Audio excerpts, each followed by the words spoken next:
राजस्थान में 7 सीटों पर होने जा रहे विधानसभा उपचुनाव को लेकर प्रदेश की सियासत में हलचल तेज हो गई है। वहीं अब भाजपा और बाप पार्टी के टिकट जारी होने के बाद बगावत भी शुरू हो गई है।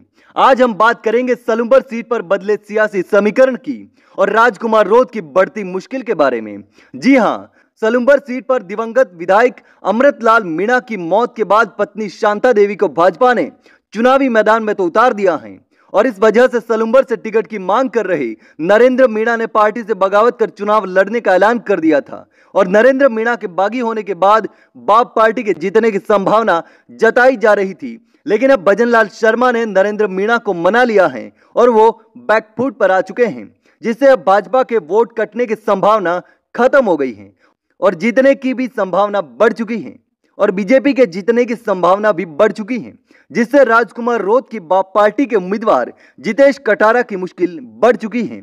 दरअसल राजस्थान में विधानसभा उपचुनाव को लेकर सलूंबर सीट पर भाजपा ने बड़ा नुकसान होने से रोक लिया है। राजस्थान विधानसभा में 6 विधानसभा सीटों पर प्रत्याशियों की घोषणा के साथ ही बगावत भी सामने आने लगी है। वहीं अब 4 विधानसभा सीटों पर उठ रही बगावत को बीजेपी साधने में जुट गई है। मुख्यमंत्री भजनलाल शर्मा ने नाराज नेताओं को मनाने का जिम्मा भी उठा लिया है। सलूंबर विधानसभा सीट से टिकट नहीं मिलने से नाराज चल रहे नरेंद्र मीणा से मुलाकात की और उनकी नाराजगी भी दूर कर दी है। सीएम से मुलाकात के बाद नरेंद्र मीणा ने कहा कि मैं पार्टी के लिए समर्पित हूं और पार्टी प्रत्याशी को जिताने के लिए पूरी मेहनत करूंगा। ऐसे में अब सलूंबर सीट पर राजकुमार रोध की भारत आदिवासी पार्टी और बीजेपी के बीच कड़ा मुकाबला होने वाला है और बाप पार्टी के प्रत्याशी जितेश कटारा की मुश्किलें बढ़ती जा रही हैं।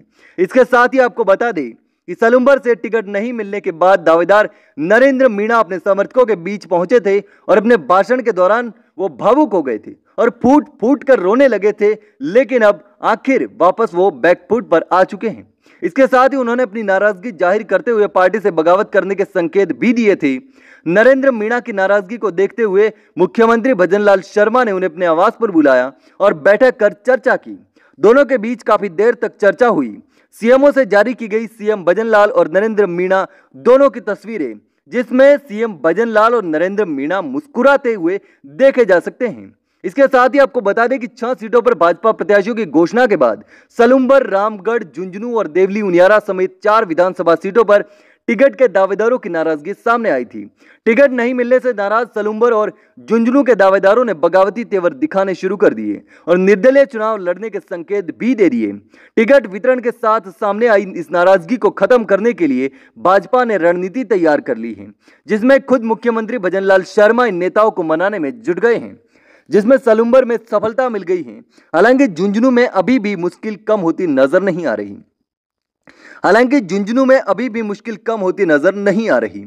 ऐसे में अब देखना होगा कि सलूंबर की तरह सीएम भजनलाल शर्मा देवली उनियारा, झुंझुनू और रामगढ़ सीट पर भी बागियों को मनाने में सफल होते हैं या फिर नहीं, या फिर बागी नेताओं की नाराजगी का खामियाजा भुगतना पड़ेगा। तो दोस्तों, आपको क्या लगता है? क्या नरेंद्र मीणा के मान जाने से राजकुमार रोध की मुश्किलें बढ़ चुकी हैं या फिर बाप या कांग्रेस में से कोई सीट को निकाल सकता है? मुझे कमेंट करके जरूर बताना।